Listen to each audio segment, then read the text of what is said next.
greatest show in fantasy football history, hosted by the incomparable Scott Connor and the one and only Ray GQ.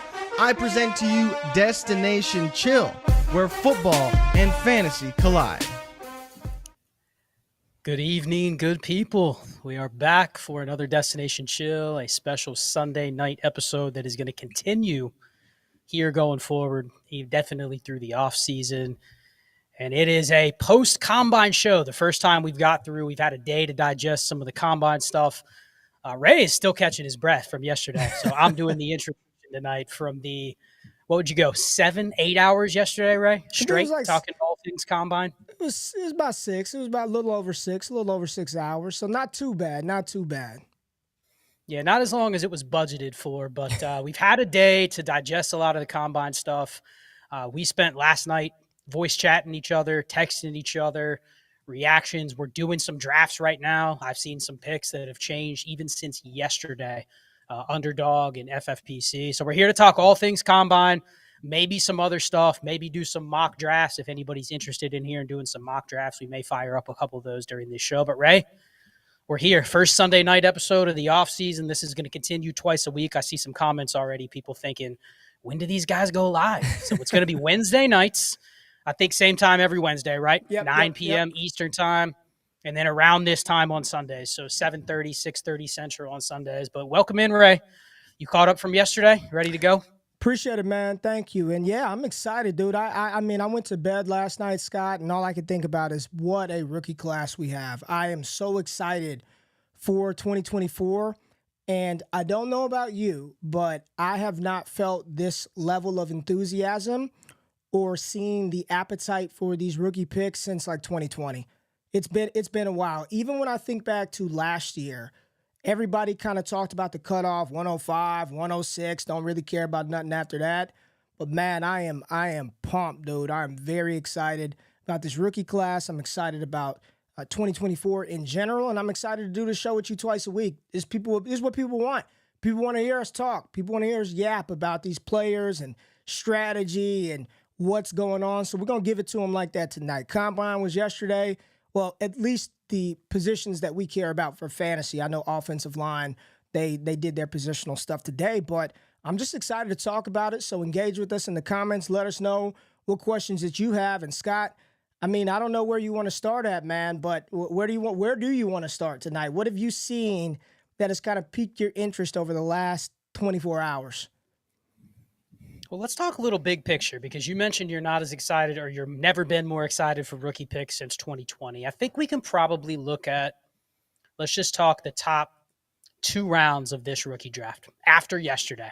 I think we both agree, one of the themes we talked about on the stream yesterday, for anybody that missed it, the last hour or two, our takeaway was, man, we feel a lot better about those late firsts, early seconds, mid-seconds, depending on your format. You can probably go all the way to the end of the second round, and you feel better about your picks. Now, what are you going to get with those picks? It's a different story, but you feel better about them. And what's the main reason? Everyone else in my league probably feels better about those picks. They have now become a currency that if I was holding the random 203 before yesterday, I was probably sitting there just waiting for a combine like this. A bunch of players that may not have been on the radar yet, or at least people thought would be premier players that would be drafted in those ranges, had good combines. We saw running backs bust out. So now there's probably 4 or 5 where people are like, man, I really want to get some shares of that guy or this guy. Receivers, we saw 3 or 4 receivers rise from kind of the no man's land. I'm not really sure what to do with Ricky Pearsall or Roman Wilson or Ladd McConkey, or I'm not sure about A.D. Mitchell's athleticism. And boom, they did really well. Then we had a couple other guys that were hyped, and we'll talk about this, guys like Troy Franklin, Keon Coleman. They were up there, but I don't know if they fall back far enough to where you probably still feel okay if you have those picks where you get one of those guys. So I think the second round got more valuable. It reminds me of 2021, Ray. Remember, what was the common theme? And I think this is a learning lesson going forward. What really is the catalyst to determining the start of a good rookie class? And it was common in 2021. It's common here in 2024. What does it start with in Superflex? You know the answer, but just what does it start with? QBs. What do we have in 2021? We had T-Law. We had Fields. We had Lance. Whether you like Zach Wilson or not, he got premier draft capital. He's this year's Drake Maye. He's this year's J.J. McCarthy. You got to respect the fact that he's a first-round pick. He's a top 5 quarterback drafted in the NFL. He belongs in the first round of a dynasty draft, right? Mm-hmm. And we got a 5th QB, Mac Jones. That could be. But the point was, 2021, we had 4 quarterbacks drafted in premier range, if you count Fields. This year, we're probably going to have the same thing. So that's where it starts. And then you start looking at the other positions. Okay, where are the receivers? Do we have an elite tight end? What did we have in 2021? Kyle Pitts. What do we have this year? Brock Bowers. What did we have in 2021? We had receivers that went in the top 10. Jamar Chase, Jalen Waddle. This year, Nabers, Marv, Odunze. So it feels like it's parallel to that class. I'll say what separates it is the depth of the receivers this year. It kind of dropped off in 2021. And then the running backs this year. I think there's a ton more running backs that I'm interested in, and the landscape of how you treat the position aligns perfectly with a class like this. So maybe we start with that. Maybe we start with the running backs. I think that's the part I wasn't sure of. I'm still not sure of, but let's hash it out. I feel great about this running back class, and I had to update my rookie ranks late last night, early this morning. And the way that I'm doing it, Scott, is I believe – ranking / tiering them by RB archetype is where I'm just at. That's where I'm at. You look at this class, and I know the initial reaction for a player like Bucky Irving is, oh my God, faller. He's probably still going to be drafted 3rd or 4th round. Probably, right? Just because he didn't run a 4.3, 4.4 probably is where he's going to go. And his role is that's not going to change what Bucky Irving was going to be in the NFL. It's just not. He is what he is, and he's going to be what he's going to be. I look back, Audric Estime. I know a lot of people are going to crap on his time. 4.7 ain't fast, but you know what? Estime is going to do the same thing in the fall that he was going to do had he ran a 4.53. He's a backup running back that can eat innings, that can just absorb carries, and that's not going to change. So I look at this running back class, and right now I've got 5 guys that I believe have. And when I say 3-down capability, they have the skill set to kind of be out there more times than not. Now, will they land in a situation that's going to afford them that opportunity? I don't know. Probably 2 or 3 of them won't. But a few of them will. And when I look at Wright, and I look at Benson, and I look at Marshawn Lloyd, and I look at Blake Corum, I'm like, okay, these are the 3 that I view as guys that could be on the field all 3 downs. Whether that happens or not, who cares? I'm more interested in Isaac Guerendo. Isaac Guerendo, go out there at 6 foot, 221, run a 4.33 40-yard dash. You're going to have a role. Are you going to be a starting running back, some elite caliber guy? Probably not, but with that type of speed, he's probably earned himself some opportunity. So just looking through the names of these running backs, I'll tell you one who, just watching him go through the drills, and no one's talking about him, Scott, because he didn't run a blazing time, but I'm looking at his build. I'm looking at his pedigree. I'm looking at the limited usage on his tires. Kendall Milton, sign me up. 4th round Kendall Milton, the big body like that, 4.6 40-yard dash, that's more than enough to go do what Gus Edwards does every Sunday for the Baltimore Ravens. So I look at this class and I'm like, hell, you're talking about the 2nd round, Scott. 3rd, 4th round, I think there's some cats that I want to take a few shots on. And the beauty is I don't have to spend the 101 or the 103 on one of these running backs. I can get 4 of them. I can get Tyrone Tracy. I can get Guerendo. I can get me some Kendall Milton. I can get all these guys with 4ths, late 3rds, waiver wire pickups. So I am fine with what this class provided. And here's the thing. I also can see beyond the trees, man. I know what's coming next year. We're going to get an elite group of running backs next year that people will be able to fawn over.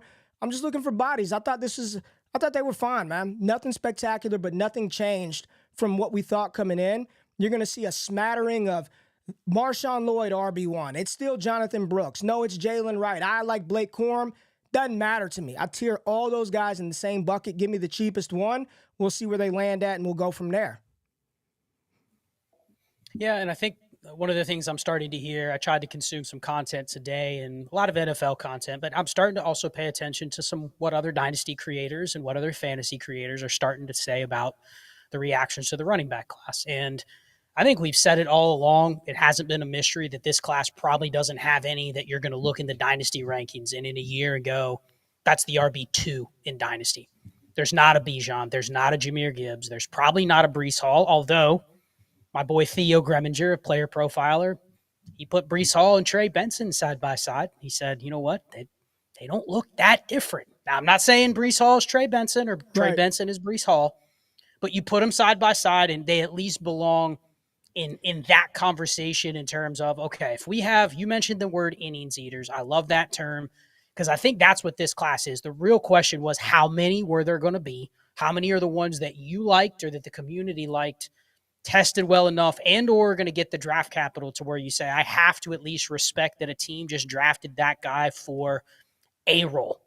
Because you look up and down, Ray. I'm looking at Keep Trade Cut right now. After the top 9 or 10 running backs, I mean, the top 10, you got a bunch of guys, McCaffrey, Breece, Gibbs, Bijan, even A-Chain, ETN, Ken Walker, James Cook, Saquon. All those guys got good draft capital, right? Mm-hmm. First or second round picks. Pretty much everybody I read off except for Kyron Williams inside the top 10.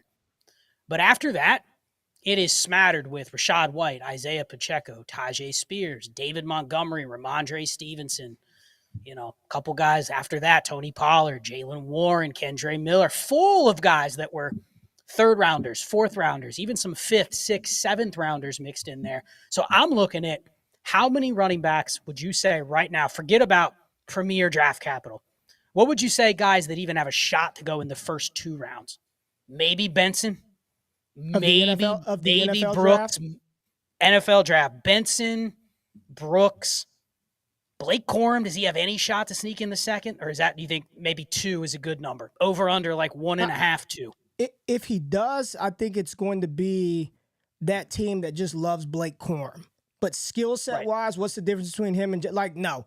I would not project him to do that. But if he is taken in the second round, he wowed a team in interviews, and they just have to have Blake Corum. But I think for all intents and purposes, 2 running backs that I could reasonably just kind of say top 60, top 64 pick, in the NFL draft.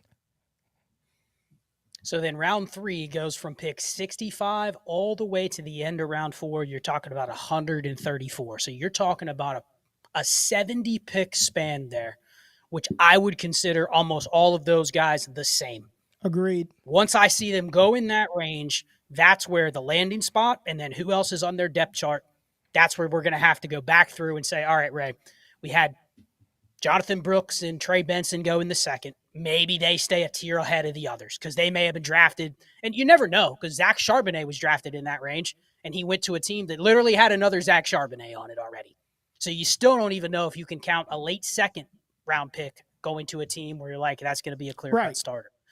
But I'm looking right now at Mock Draft Database, which is actually updated for now. And you have, after those 2, you have another 1, 2, 3, 4, 5, 6, 7, 8 more running backs going in that range.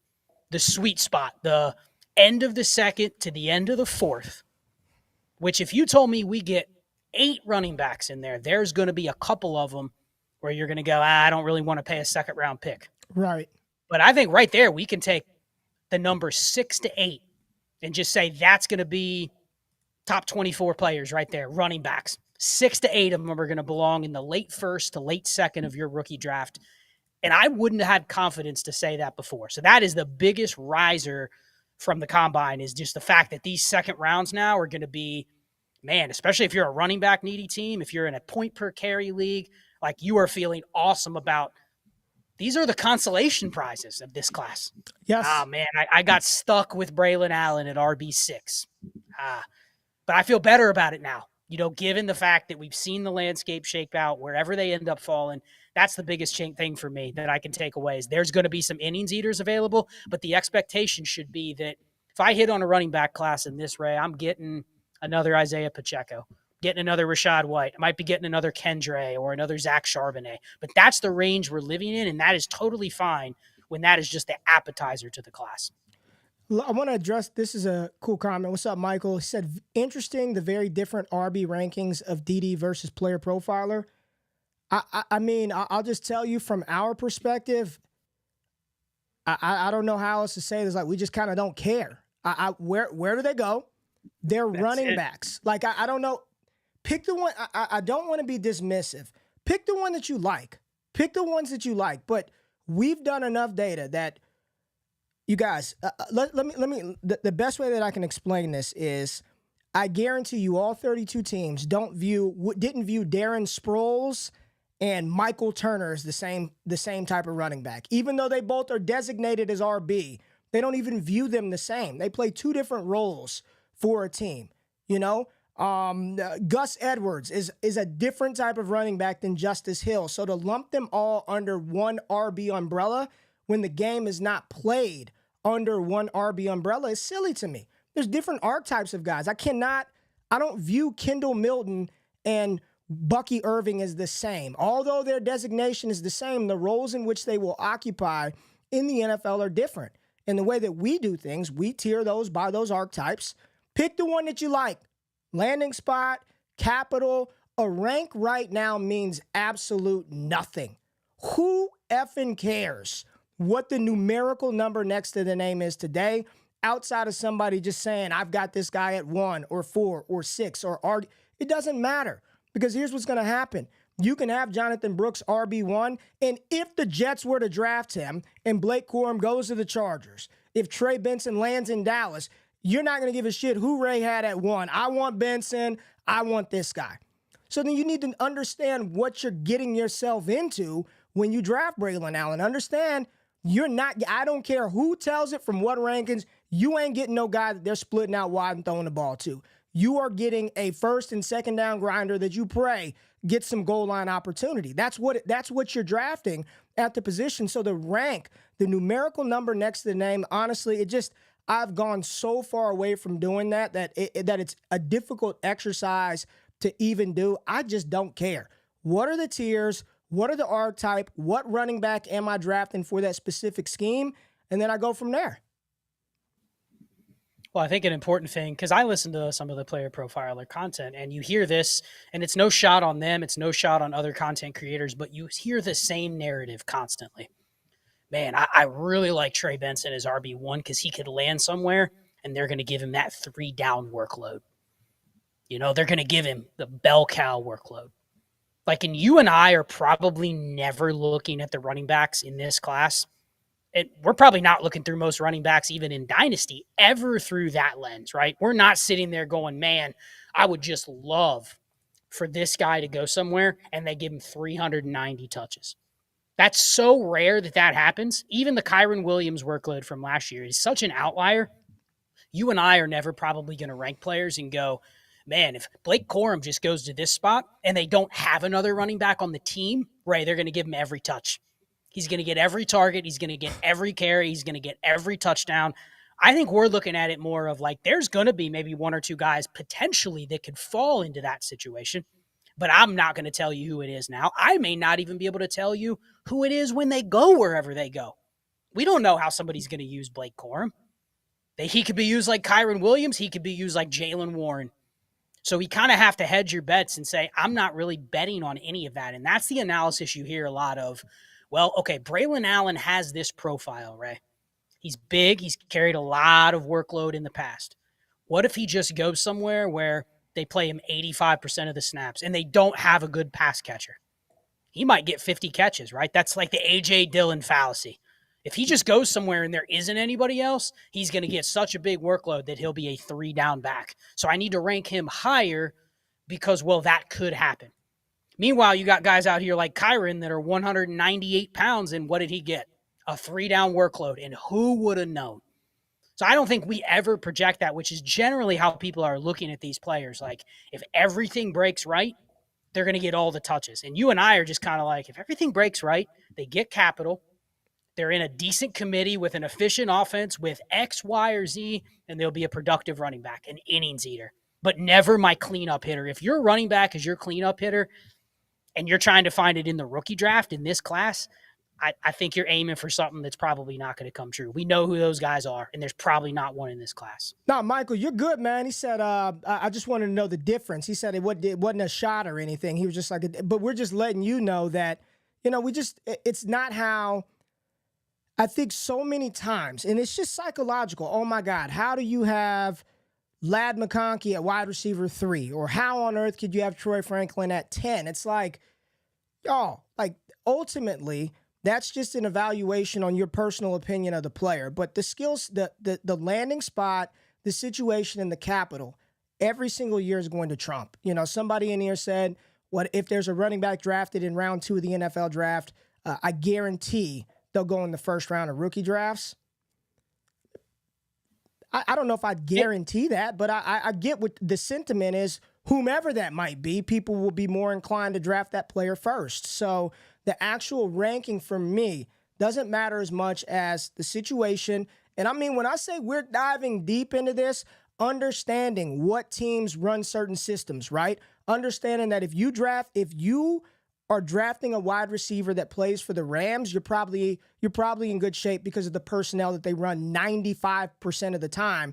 They're in 11 personnel. They've got 3 pass catchers and 1 running back on the field. Whereas you look at San Francisco, they run primarily 2 tight end sets. They are running 2 tight ends on the field more often than not, with 1 running back, with 2 wide receivers. So it's just understanding how the specific player fits into whatever situation they go in. And then from there, you kind of just prioritize who you like better, who you think. You know, do you think Audric Estime in New England is a better fit than Bucky Irving in the pass-catching role in old Los Angeles, whatever the case may be? But overall, I think there weren't any – if there were a loser from the running backs yesterday, like the biggest, like true loser, Scott, in my opinion, was Dillon Johnson.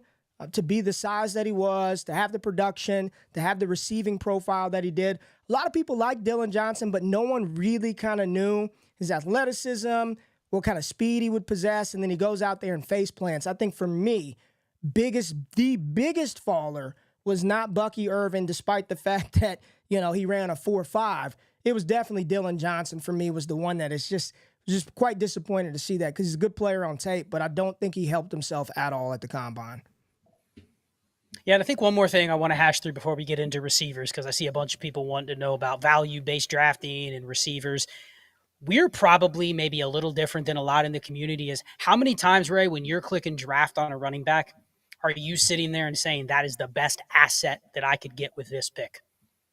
I'm investing in this running back for future value so I can sell on the stock market. You may be doing that based on the name, right? Yeah, yes, off the name. But are yes. you investing in this guy because you think their workload and their fantasy upside is so high that you're going to be able to sell him for more? No. Or is it more of No. I'm drafting for innings eaters on my team because I'm probably fading running backs already or going slim running back or 0 RB, hero RB. So there's probably need-based picks on my team where I want some running backs. Or I'm drafting Braylon Allen at this spot because someone else may like him. But I'm rarely drafting a running back because I go, he's going to go up in value next year, and then I'll be able to sell him. It's either to flip because other people like him, or it's drafting to fill a need on my team. Right.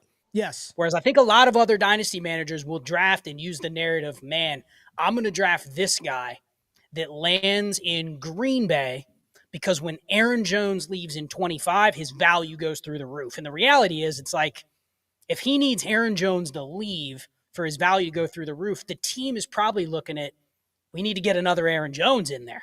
So that he's probably being drafted for a specific role that's not going to increase when this guy hits free agency. So we're not drafting running backs as investment pieces unless it's to quick flip based on training camp hype or whatever. So just wanted to clarify that. That's where we may be a little different than a lot of others. Well, let's talk about the star of the combine, Xavier Worthy, wide receiver out of Texas. He goes out there and breaks the combine record, 4.21 40-yard dash time. And let's just acknowledge how ridiculous that is and how freaking fast he looked. But that's not a surprise, right? That shouldn't be a shock. Now, 4.21 might be shocking, but Xavier Worthy flying, where have you been the last 3 years if you didn't think he would fly?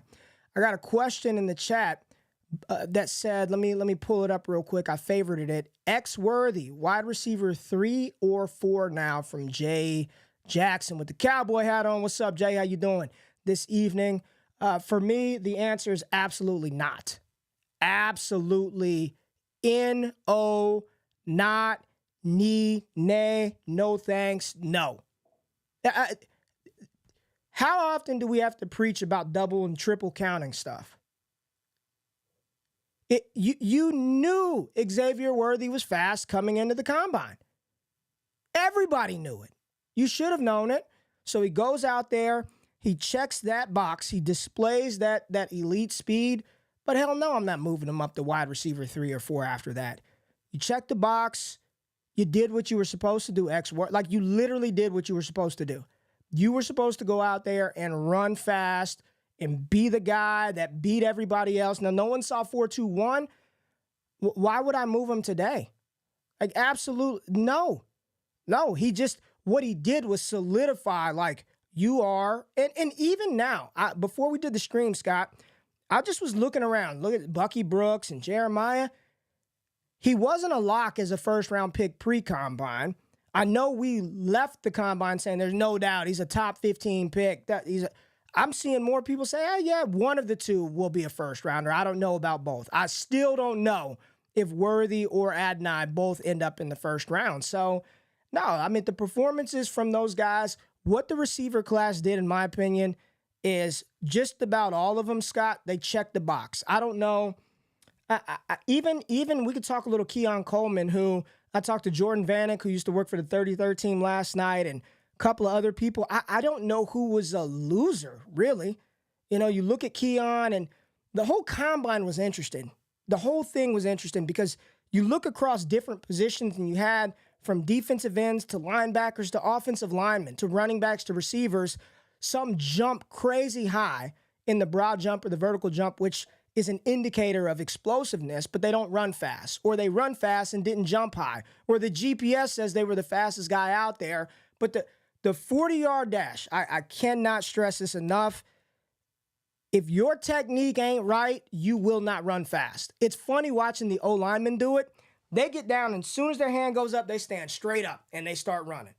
You can tell the guys that have played track, drive phase, head down, that have run track, drive phase, head down. You in track, they tell you shouldn't even look up until you're like 20 steps down the track. Your head should be down, and then you drive phase, get up. It's technique. So as much as I want to say, yeah, Keon Coleman, you did not run a fast 40-yard dash, but how much did I push him down? Not really. He's a boom bust starter potential wide receiver for me. That's what he. I don't view Keon Coleman as a team's number one alpha target earner weapon. I believe there are 4 of those players in this class. The big 3, Brian Thomas Jr., in my opinion, entered that conversation yesterday as somebody that can earn alpha level targets, 130, 140 a season. Those 4. Other than that, I love Ladd. I've been on Ladd I love Roman. I love Adonai Mitchell. Big fan of Xavier Worthy's skill set. I think they are complementary receivers at the next level, and that is no slight to them, but there's only so much room for a player to be a top 6 option in fantasy. There's only so much room. We still got Chase and Jefferson and A.J. Brown and Tyreek Hill and Chris Olave and Drake London and Garrett Wilson and Puka Nacua. There's only so much room for these guys to walk into an NFL team and say, I'm the guy. And we don't know who the hell is going to land in those situations right now. But for me, Xavier Worthy is a first-round pick in Dynasty rookie drafts, and I believe he should be selected within the top 45 to top 50 picks at worst of the NFL draft. But moving him up based on something that I already knew going into the process is a big no for me. Yeah, I think he joined a couple others, Roman Wilson being one, Ladd McConkey being another, to where you might have had your doubts, but they solidified that position. But it doesn't mean they're automatically going to be first-round picks. I mean, if you get 6 receivers that go in the first round of a class, that's about the peak of what you're going to see. If we see, I see people saying 7, 8, 9. I mean, we get some in the second, but that doesn't mean, and you talked about this yesterday, and I've heard numerous NFL people say this same thing, not all receivers are scouted the same by these teams. A team may look at Xavier Worthy and go, you know what, we just don't need that on our team, and we're picking in the late first. So it doesn't mean he may not be a late first caliber player, but it doesn't mean every team with a receiver goes, that's the type of receiver that we need. They may take Ladd McConkey over Xavier Worthy. Right. Falls 10 picks, and you're going, okay, does that mean one is better than the other? No, but it may mean that they're different skill sets or different styles. I heard some interesting stuff about Xavier Worthy today, that he only here's the narrative. These fast guys, it's actually the 40s hurting him, Ray, a little bit. Because these fast guys, they don't pan out when they're this fast, right? But then I saw some stuff today. He only had 10 go balls last year. Yeah. You'll hear people say that's all he does is go deep. But then you look at some of the other numbers. He was second in the class in targets on curl routes. That tells me, okay, maybe he can get targets in a different way than what you're thinking. He doesn't need just to be a 4-2 burner. I think he was like 26% of his targets were on screens. So, okay, that could be another way teams use him. So I think he's versatile enough to where I would pencil him into the first round. But just because he goes, let's say he goes pick 35 and Ladd McConkey, A.D. Mitchell go ahead of him. It really, for me, they're all in the same tier of like, Agreed. I got to now look at how they're going to be used, who the OC is, who the quarterback is. But I'm not looking at his skill set and going 4-2-1, he's a burner. If he goes to a team that already has a guy that's similar to him, then I'm just going to discount him. So I think he checked the box. I think Ladd McConkey checked the box.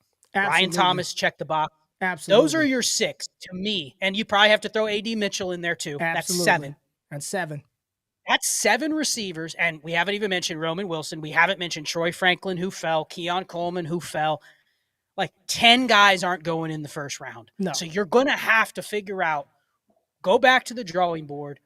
What separates these guys outside of Rome, Marv, and Nabers? What separates them from each other? Because I talked about it. It's not going to be out till tomorrow, but I recorded the Destination Dynasty show for tomorrow, and I talked through, just like I did on the stream yesterday, these landing spots in the second half of the first round this year, I don't think the community is going to love a lot of them if they take a receiver. But would you be shocked if a Jacksonville took a Ladd McConkey? Absolutely not. You know, Cincinnati took a Roman Wilson. I wouldn't be shocked if Philly took a receiver, and you're going, man, how the hell are they going to support 3 dynasty receivers? And that's where you can't say. Put X Worthy. That's a great – put Worthy in Philadelphia because from a football standpoint, right, I could see that fit. I could see it. Let's add more weapons around Jalen Hurts, and let's get the guy that can take – let's replace – Quez Watkins, and, you know, let's replace him with somebody that's much better. Now, what are people going to think then? Community would fade the hell out of that landing spot because they would ask the question, where do the targets come from? They would see the NFL use, right? He could go deep or he could get, you know, targets around the line of scrimmage. But, and to be fair, knowing what you know about Smitty and A.J. Brown, would you bet on Xavier Worthy being a difference-making receiver in that spot? Or would you just say, I'll take him, but if he's costing 110, 111, I'm good. I'll trade back, you know? So I think there's some landing spots in the first that there's going to be 1 or 2 that go somewhere in the first, and people go, man, first round draft capital, but I kind of like Roman Wilson in the second to New England better, and that's okay. That's why this class has so many different flavors. I'm looking at top 40, top 45 draft capital after the top 10. All the way to like top 40, top 45. I think they still are undetermined, but the combine told us there's probably 9 to 10 options, which just makes those picks even more valuable, just like we talked about with the running backs. This is why the 205 is more valuable today. Because I'll tell you what, Ray, even if Xavier Worthy goes to Philly and he is seen as, let's just say hypothetical, okay? Buffalo takes a receiver. You know that guy's going to go ahead of Worthy in Philly, just off the rip, right? Kansas City takes a receiver. You know that guy's going ahead of Xavier Worthy in Philly. Yep. So all of a sudden, he's wide receiver 6. Maybe a guy goes somewhere in the second. Panthers draft the receiver. Panthers draft Ladd McConkey, first pick of the second round. I can see a lot of targets, right? I'd probably take him over X Worthy. All of a sudden, X Worthy's fallen to 206, 205. And at that point, I'm like, all right, I'll take him. You know what I mean? He's a first-round receiver. But I don't think it's wrong to say I'm moving those other guys over him because I think we're talking about kind of the dead zone of threshold receivers here, and there's just a lot of options, so it makes those picks more valuable. Just wanted to hammer that point home because your rankings can be anywhere from right now, I think 4 to 10, 5 to 12, all over the place. But here's the thing. Inside of everybody, in my opinion, after Brian Thomas Jr., it's awesome. Like, I can see, I legitimately could see any of McConkey, Worthy, Mitchell, Franklin, Leggett, Roman Wilson, landing in a spot where the community says, I want that guy. Let Houston draft one of them cats. Houston drafts Roman Wilson, Adnan Mitchell, hell, any of them. You know, you're like, oh man, you know, all he's got to get through is Nico Collins. You know, if they bring him back. I want to talk about two sort of under the radar receivers that definitely helped themselves that people didn't know a lot about going into this process. Johnny Wilson, and I want to talk about Xavier Legette. And they're both kind of unicorns for very different reasons. Legette, 6'1", 227, goes out there and runs sub 4.4. Explosiveness, jumps high, crazy. Single-year producer, only produced in his senior season. And then you got Johnny Wilson, largest wingspan in combine history. Supposed to be a tight end, but he's running short shuttle times faster than half of the damn receivers on the list. He displayed the type of athleticism that does not suggest a move to tight end is warranted. How does the community react to a Johnny Wilson and Xavier Legette, who Legette back of the second, early third pre-combine? Johnny Wilson, people, I don't want Johnny Wilson's stone hands. Now he's 6'6", fast as shit. Agility is off the charts. Like, what do you think about these? Just how to proceed with these guys moving forward? Well, I mean, we got to see Legette in person in the Senior Bowl, and he was all of, you know, what he's cracked up to be. I mean, probably the most built, other than Malachi Corley, he was the other guy where you're just like, all right, I can see where he would be a problem to tackle. But I'm looking up some data on Legette. Highest speed score in the class, 29 BMI. RAS score almost a perfect 10. Ran the same 40 time as Roman Wilson and Ladd McConkey, and he had 40 pounds on those guys. So, I mean, right, it just comes down to where he lands and the production that, you know, he lacked. Where he lands, but I think, looking right now, Mock Draft Database has him going in the late second. And that could be a spot where you're like, and this is where I struggle with. I'll just be candid about my process. Typically, I'm looking for like top 40 draft capital because most of the time, the teams that draft in the top half of the second round are generally the ones where you're like, all right, that team needs a receiver. They did, because most drafts, if you think about most drafts in the past, how many draft classes truly have a receiver worthy of a top 10, top 5 pick? It's rare, right? Yeah. Because usually there's quarterbacks, there's tackles, there's pass rushers. Yeah. Yeah. There's positions where you go, generally the elite tackles and the elite pass rushers, you know who they are. And they're going there. Whereas receivers, because there's so many different kinds, a lot of times the teams that draft in the front half of the second are almost treating that like a late first, because there's times in the late first where teams don't need a receiver. Contending team, they're looking for a corner.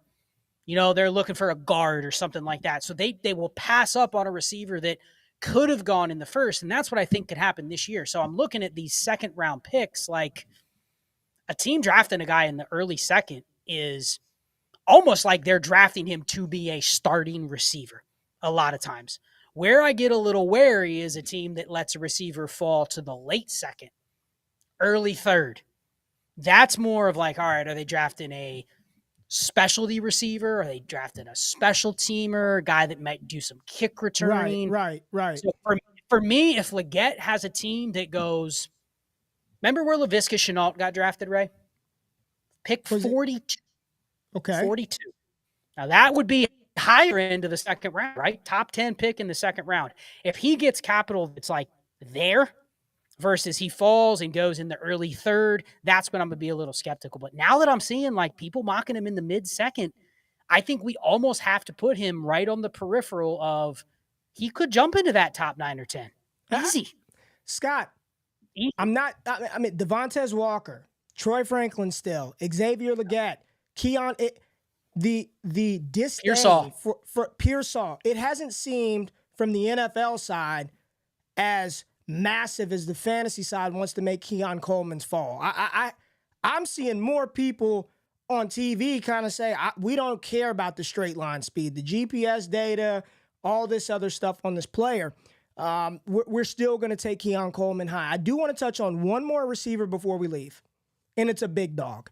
And I asked this question going into the combine, and people laughed me out of the damn building. Scott, Ray, you're out of your mind. There's no way possible.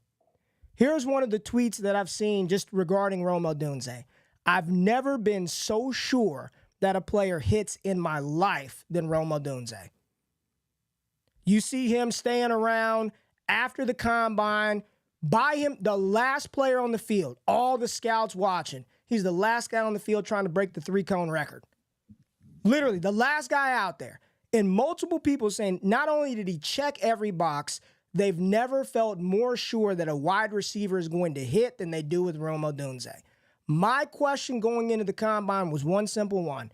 Not can he leapfrog Marvin Harrison Jr., but is there a world now where Rome Odunze is viewed by, and there were draft analysts before the combine who had him at wide receiver too, so that ain't me pulling stuff out of my ass here. That is, mocks had him ahead of Malik Nabers. I think, I don't even want to ask this question. I do believe that there are people who are like, give me Rome Odunze. Maybe it's recency bias. But my question to you, Scott, is I'm seeing more and more people have question marks about the QB class. Do we see Odunze and Nabers and Marv ahead of every quarterback not named Caleb Williams in Superflex? Do we see that come April? And is that bad process to bypass a quarterback, Maye, McCarthy, Daniels, however you feel about those three, for one of those wide receivers that seem to be, I don't know where Rome Odunze is going to be ranked dynasty-wise, but he's got to be. Who's more valuable, Puka Nacua or Rome Odunze right now? I think it's Puka, but let's talk through that because I think that's exactly where the conversation needs to go. Because a year ago, I would have told you you're crazy to consider 3 receivers over the QB2 in this class when the QB2 could get picked number 2 overall in the freaking draft, right? And that's the thing is we're asking the question I'm just asking about Marv, Nabers over the last month or so. He has been, and I've been one of the ones pushing Nabers up. I've told people flat out, Nabers should be in the tier with Garrett Wilson, Puka Nacua, A.J. Brown off the rip, which would be the highest rated receiver, keep trade cut, ADP, whatever, that's ever existed. And it happens to be in the class where there's the even higher rated receiver coming in as a rookie. You got Marv at wide receiver 4, Nabers at wide receiver 8, 9, whatever. I think the big change is that the community, by the time we get closer to the draft, if nothing has changed, it's going to be Rome Odunze is going to be up there in that conversation. He's up there with Chris Olave. He's up there with Garrett Wilson. He's up there with Puka Nacua, to where if you want him, that's how he's valued. Now, back to your question. Does that mean we just automatically value that over the QB2 in the class? Jaden Daniels, Drake Maye? The question becomes, right, who do you prefer in Dynasty? Is it A.J. Brown or Trevor Lawrence?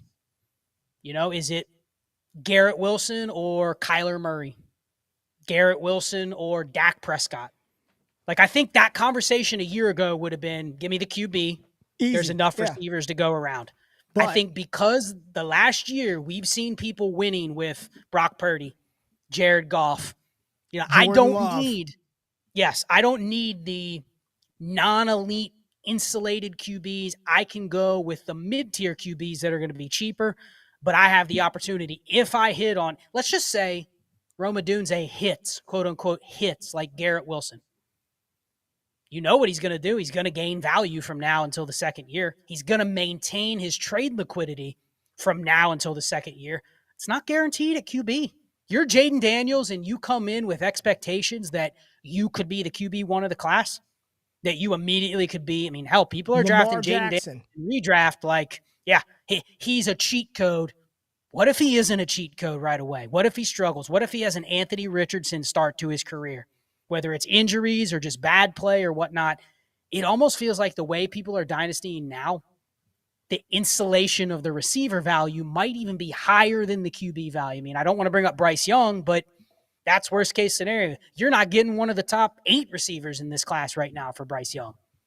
So maybe it is, but I think the point of this is the top 6 has just become the top 7. Odunze is going to move up for people where they go, if I have the 106 or 107 now, guess how much better I feel about that pick that I did yesterday. Yes. So that's where it is. I think it just the presumption of where that tier is, it extends at least one more pick. He's going to be a top 10 receiver by the time we get closer to the draft, yes. This is a fascinating thought exercise because the more I think about this, man, Drake Maye goes to New England. Jaden Daniels goes to the Commanders, right? We already know they lost what? They lost their left tackle retired. Their center's getting cut. Logan Thomas is gone. They already bitched about the offensive line was a wreck. They don't have a lot of weapons out there, and they play in a Giants. division. Jaden Daniels goes to the Giants. They trade up, and they have no weapons and a bad offensive line. How much does that scare you? And Odunze's in Chicago or Atlanta or the Chargers. Like, it's truly just kind of looking at the tendency of what Dynasty Gamers did last year and thinking, if Odunze hits and he's as good as he is, the liquidity that I have in that asset versus Drake Maye going to New England and stinking it up, and not because it's his fault, but because they don't have any damn body there around. And we don't know how the situation is going to change, but I think the community will be very quick to say, damn, I wish I would have just gotten Odunze. I wish I would have just drafted him and just been good with that and figured out my QB2 later. Because hopefully you're not drafting Jaden or Drake Maye or J.J. McCarthy in your rookie draft to come in and be your QB1. I'm hopeful that's not the case. But if you're drafting these guys Scott, you've got 2 quarterbacks. You're set, baby. You're good to go. Jaden is off the board. Caleb is off the board. Marv and Malik are off the board. And it's down between Drake Maye in New England or Odunze in Chicago. And you've already got 2 quarterbacks. I mean, you're probably like, I'm not going to do that. You're probably thinking, give me Odunze. Can I trade? Can I move back? I mean, people are going to be in this situation. And if I were right behind you, I wouldn't trade with you. I'd make you pick.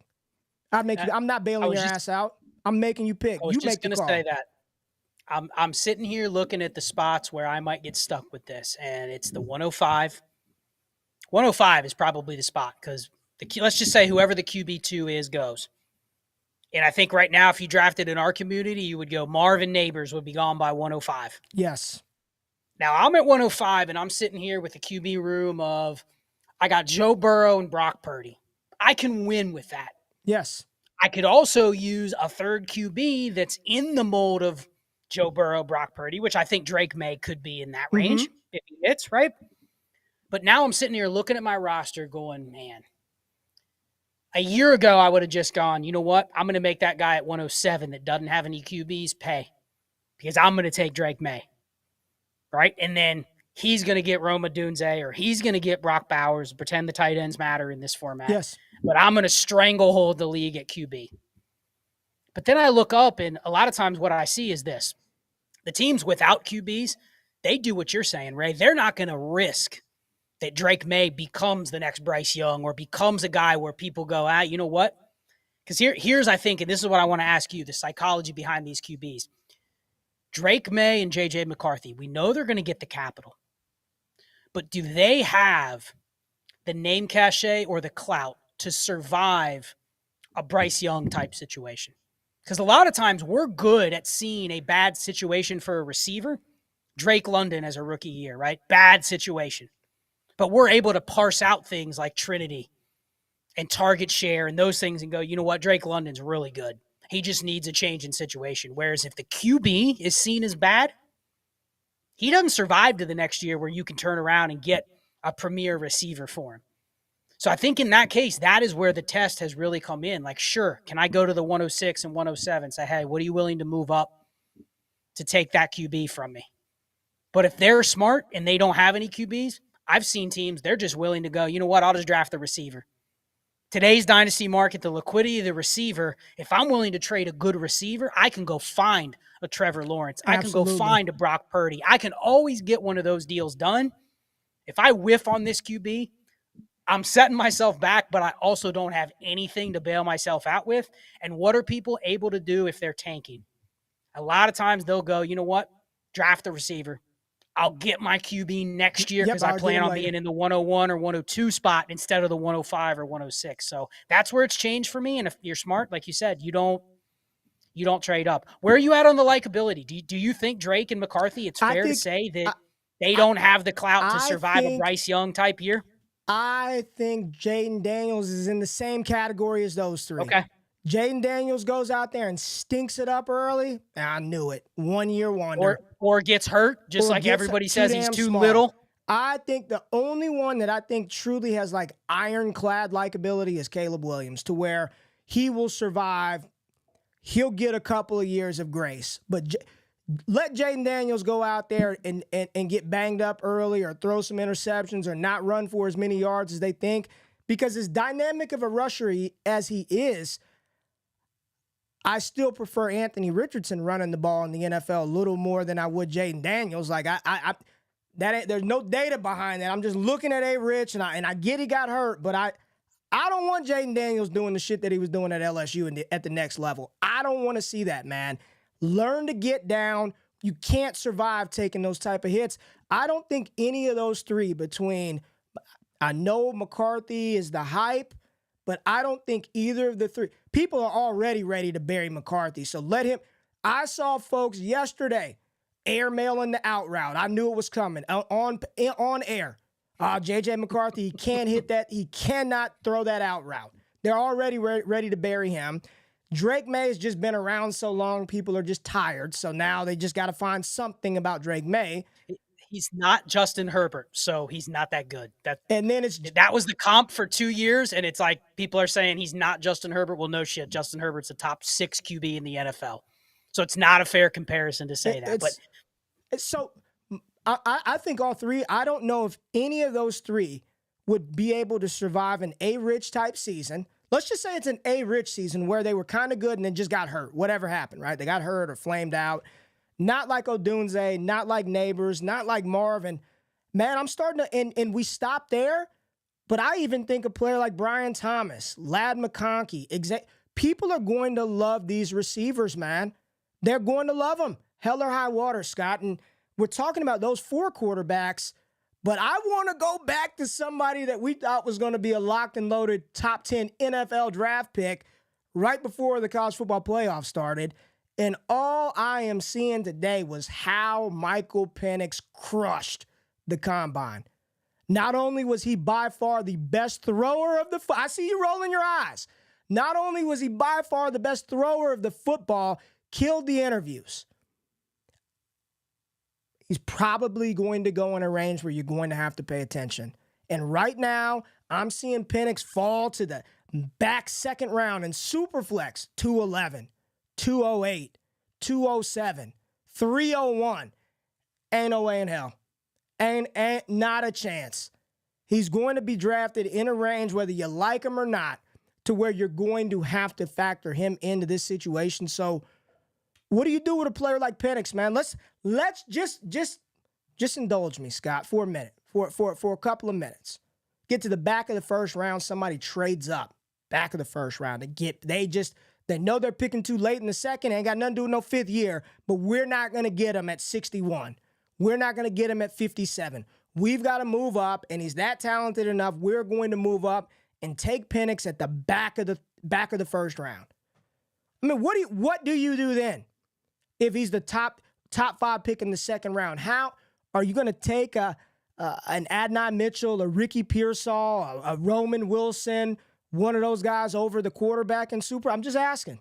How do you navigate that? Because people talk about cult following, people love him. I'm seeing right now, Atlanta needs to trade up for Penix, put him in there, and we'll be good to go. We don't need Fields. Go get Penix. Yeah, I mean, again, what we talked about yesterday, I'll just say it again. I think you can pencil in both Bo Nix and Michael Penix that are going to get drafted in the range where a team intends to give them a shot to start right away. Meaning they're not going to land, I gave this example yesterday, but they're not going to land in Jacksonville in round 2. No. A team like that's not going to draft one of them. They're going to get drafted to one of these ambiguous situations where you look at the QB room and you go, their current starter is, I don't know, Sam Howell, Washington, Mac Jones, New England, Jarrett Stidham, Aidan O'Connell, Nick Mullins. Like one of those teams, somebody that has a plan to give one of these guys a look, they're going to get drafted in that range. Which, does that mean you should use a first-round dynasty pick? I'll just say that's a dangerous proposition if Michael Penix goes to Atlanta in the second round, and now you draft him at 110, one spot behind J.J. McCarthy because you just like him better. We know the difference between, like, second-round QBs typically are either they break the mold like Jalen Hurts or Derek Carr, or they're out of the league and they don't necessarily get another shot. So you better be convicted. But I will say, I think there's at least 2 second-round picks that are going to be allocated to Bo Nix and Michael Penix, to one of those spots where you go, all right, the other guy on their depth chart right now is Gardner Minshew, meaning AKA I'm projecting these guys to start half the year, if not more. Right. If not 2/3 of the year. It's like Will Levis last year. It's like Desmond Ridder. Like, they're going to get the year to see whether they're a future starter or not. Because if they're not, the team probably ends up back in the top 10, back in the top 7, 6, 5 next year. They're looking for another QB. So that's the risk. There is no job insulation with Michael Penix if he goes in the middle of the second. He'll get his shot. You'll know pretty quickly. But what did we see last year? People paying first for Sam Howell.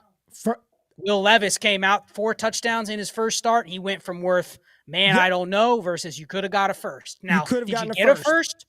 Big difference. But I think you have to at least respect those guys with top 20, top 18, top 15 draft capital in your rookie draft. But someone asked in the chat, are you drafting Michael Penix in Atlanta, Bo Nix in Minnesota? Those, I think, are the 2 sweet landing spots that people want. Are you taking those guys over a Ladd McConkey in Carolina? That's the question. I think if you're not going to take Drake Maye over Rome Odunze, are you really going to take the second-round quarterback over those receivers? I think it's the same debate. There's less risk. So I do think the team that needs a QB may go, all right, Roman Wilson's my wide receiver 7 here, or Michael Penix on Atlanta. If I whiff on Roman Wilson, I whiff on, I don't know, another one of 3 or 4 receiver types that I already have on my roster. So here's where I'll take the shot on the quarterback. Because if I miss, what did I pay, Ray? The 201, big deal. Yeah. You didn't. I don't care about that. Instead of the 102 on Jaden Daniels, I took Marvin Harrison. The 202, I'll take Michael Penix over Roman Wilson. I'll take the gamble there because if I lose, I don't feel as bad. Well, so maybe that's the logic, but I think you just put those QBs up in the top 20 picks or so. Let need-based drafting determine who takes them. I just want to give a shout out to Dynasty Psych. She's been saying some really cool stuff in the chat. Says right here, feels like Penix/Nix with Levis capital would be a decent bet with an earned 111, 112. Potential to capitalize on middle of the season to keep right in contention to win a chip. Like if you've earned that, you won the league, you're back there, you're probably set at quarterback. You know what? I'll take a shot on one of these guys if they get a favorable landing spot or the capital. It's just I think last year, you know what? We keep pointing to last year with Bryce Young, but this has happened. It started way before Bryce Young.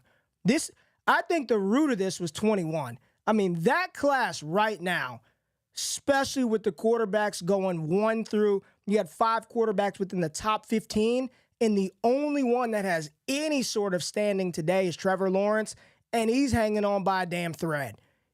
One more shitty T-Law season, and people are out. They're already ready to be out on him, but one more not superstar season by Trevor Lawrence, he won't be top 14 in Dynasty. He will not. So when you look at what happened in 21, with you missing, and people legitimately started their teams off, Justin Fields, Trey Lance, Zach Wilson, Justin Fields, and startups because of the capital and the leeway that they got. You roll that into 2022, I blame myself for this one, talking about telling people to draft rookie drafts before the NFL draft. But remember, Matt Corral, no way Malik Willis falls past the Lions at 6. Desmond Ridder, Kenny Pickett, burn the hell out of folks. Then you go to 2023, the number 1 overall pick historically gets so much leeway. You draft Bryce Young, and you're like praying to God they draft 22 receivers this year. I mean, I think it happened long before Bryce, to where I think people are just like, unless it is the freakish of freak outlier like Anthony Richardson, who nobody's ever seen, or the surefire bet, and I'm using air quotes here, Caleb Williams. I don't even want to say CJ Stroud because that was revisionist history, Joe Burrow. I think a lot of Dynasty gamers are like, I'll go make a strategic bet on a Jordan Love, on a Bryce, on a Brock Purdy, on a Dak Prescott. Can I get one of those guys? Give me the stud receivers, the liquid assets. I don't want to fool with any of these damn rookies going to an offense led by Cliff Kingsbury and Dan Quinn or Gerard Mayo and Alex Van Pelt. Like, just wait.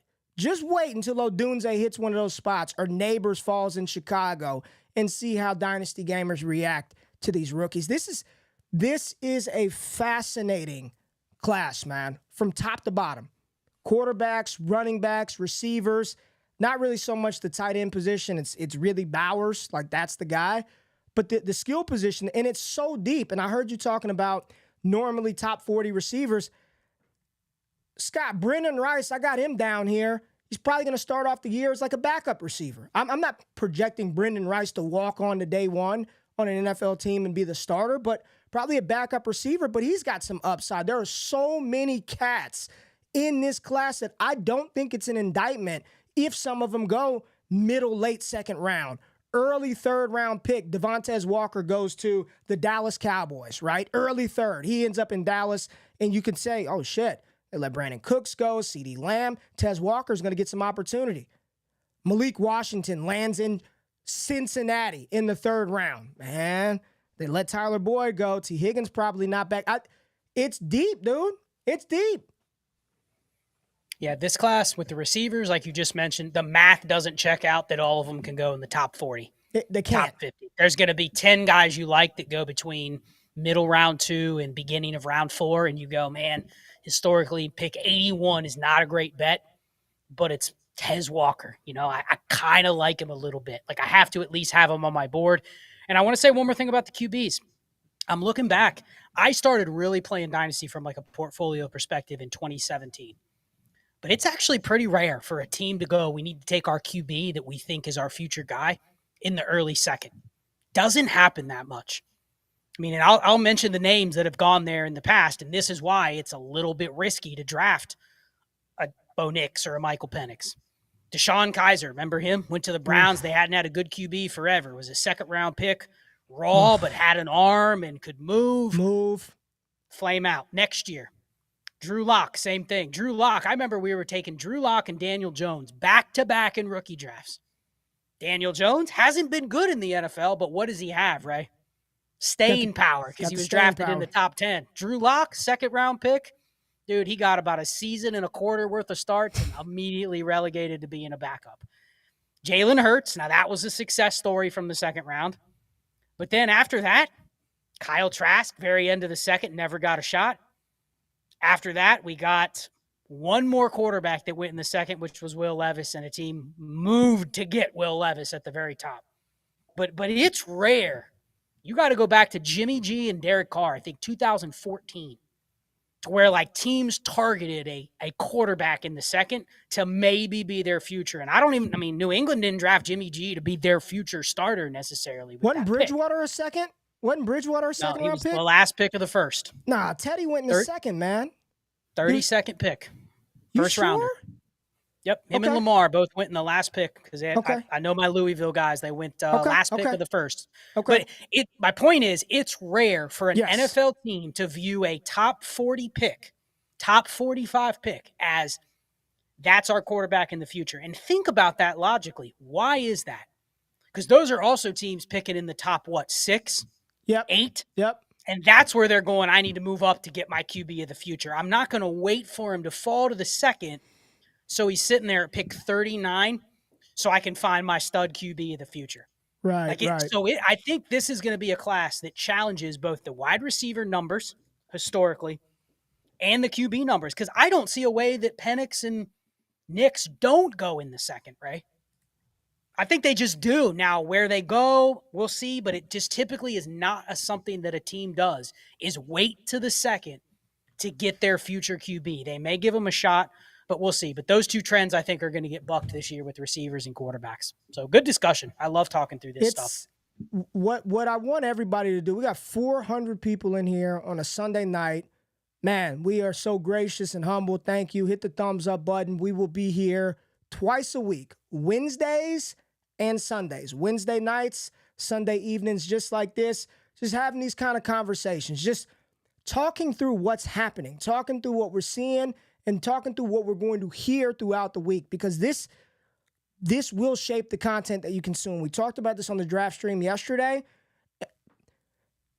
Y'all, if you like X-Worthy as your top wide receiver, great. But I hope it's not because he ran a 4.2, right? I hope it's not because he ran the 4.2. That you just don't want to react that far, in the extreme. So I'm excited about this class. I still don't even know, Scott, if we've really kind of scratched the surface of what to do with these guys. We didn't talk about Pearsall. We didn't spend a lot of time talking about Troy Franklin in his perception. We will have a lot of opportunity and time to talk through this. We had a couple of super chats I just want to get to before we had one. I want to get to this before we get out. Here goes right here, Scott. I can barely read it. $5 from Jerry. 12 teams, start 11, super flex, PPR. We got Debo and Herbert for AJ 111 and a 25 first. Have Lamar Cousins. He got his money's worth with this super chat, didn't he? Squeezed in, but most of his roster. Yeah, okay, so let's parse it out here. He's trading away Justin Herbert, which is probably the big question: is do I trade away Herbert when my other QBs are Cousins and he said Lamar Cousins, and he has the 101. Okay, so if you have Lamar Cousins in the 101, assuming you're kind of considering, do I go Caleb, do I go Marv? He could go either based on what his receivers are. They're not that strong. Basically just Olave, right? And then he's got a couple others on there. It's Olave, yeah. Debo has really no market value. You have him. He's good on your team, but that's it. I think we like that 111 in a start 11. I'm assuming that's probably it's a good pick. That is one of these receivers we're talking about, right? Or it could be a QB, could be a running back, could be anything. Yeah. Give me the 25 AJ Brown and the 111 here. I'm willing to trade Herbert and Debo away for that. You agree? In a start 11 where volume matters a little bit more? Let me just make the case for the other side. You keep Herbert. You've got that 101. It's super flex. You roll out Lamar, Herbert, and you take the 101. Let's just say you draft Marvin Harrison Jr. right there. Right? Let's just say you do that. I don't know what your league appetite for deals is. You probably feel good, or you draft Caleb Williams. Do you think, let me just ask you this. Do you think he can get more by drafting Caleb, having that extra quarterback asset on his roster, and then making the move after the fact opposed to doing it before? I still feel like, I don't know, man. I think you're right because it's start 11, but I just wonder if he can freak that a little bit more. Especially giving up Justin Herbert in this scenario. So I think what I would do is, knowing I have Caleb in the bag if I want him. If you want him. And I have Lamar and I have Herbert and I have the security of I have another QB in Cousins if I ever needed one. Mm-hmm. I'm in a good spot. Maybe you go out there and you shop the 101 and you shop Lamar Jackson and you see if you can get an even better. I'm fine with Herbert as my QB1 or QB2. Same. So can I get a better package for the 101? Can I get a better package? Can I get that same package for the 101, but I don't have to give up Debo Samuel where I can use him on my team? If I can do that, I don't care which QB I trade, but I'm in favor of trading a QB for a strong package of 3 assets like he's getting. There it is. Appreciate the super chat. People love receivers. People respond to this. I see a little Jalen Polk in here. We didn't talk about Polk. Achan, Tyreek, Worthy, that Miami Dolphins hopium, man. They want some X-Worthy in Miami. I think that would be good. We had a couple of more chats before we get out of here. Who could forget? Yes, who could forget all the people burned by Trey Lance and Zach Wilson and Mac Jones and hell, Justin Fields at this point in time. One question for you, Scott. I got an out on a Justin Fields in a league. I would have to give up Justin Fields essentially to get Bryce Young, but I got to add on to my Fields to get Bryce. Would you even do that? Are you scared? Let me ask you this. Are you scared enough about the reports that the market is not hot on him that you'll take whatever lifeline to get out? We're going to end with this. On a scale of 1 to 10, how worried should Fields managers be in Dynasty? Would 10 be ring the alarms? I'll say right now it should be a 6 or a 7, but that could easily go to a 8 or a 9 if we are talking in a week and we've heard nothing more. Because I do think, and I'll just end it with this, I think he needs to be moved sooner rather than later. The deeper we get into free agency, if it's still, Bears are looking for the right deal on Fields, all that is translation. Nobody's offering shit for Fields, and nobody is actually coming to them saying, we want Justin Fields. It's more of, we'll take Justin Fields. Right. But he's not our plan A. Our plan A is still to be determined. It's in the draft. It's someone else in free agency. So I'm worried if I have Fields that he doesn't get moved early on. Hell, ideally, if you have Fields in Dynasty, you want him moved this week. The tampering period starts next Monday afternoon. You don't want Wednesday afternoon to get here, and it's, the best offer they've got is a third for Justin Fields, because all the other parts are going to be moving. Cousins could be signing, Russ Wilson signed, all these backup QBs could be signing, and that's just not a good look for Fields. So if you have him in Dynasty, it's probably a 5 or a 6 right now, but it's could be a 9 if we're talking in 8 days and there's been no more news. All right, that's it. Destination Chill, Sunday night, in the books. Thank all 388 of y'all still hanging around. We appreciate y'all rocking with Scott and I tonight. We'll be back Wednesday evening. Make sure y'all wake y'all asses up for me and Jay Rich in the morning, talking through some of the same stuff, having some fun with it as well. And then we'll see y'all bright and early tomorrow. And then last little thing, Scott, Destination Dynasty. You got some podcasts releasing tomorrow. What's it over? It is the 6 combine / current Dynasty rumors that I want to act on before the legal tampering period starts. So I think people will enjoy kind of some betting, making your bets before the information is known. Even if you're wrong, you're getting better odds doing it now versus waiting another 8 days. So check that out in the morning. Y'all know what it is, man. We love y'all. DD for life, all gas all the time. Y'all have a good evening. Make this week great, and we'll see y'all on the channel. We out. Peace.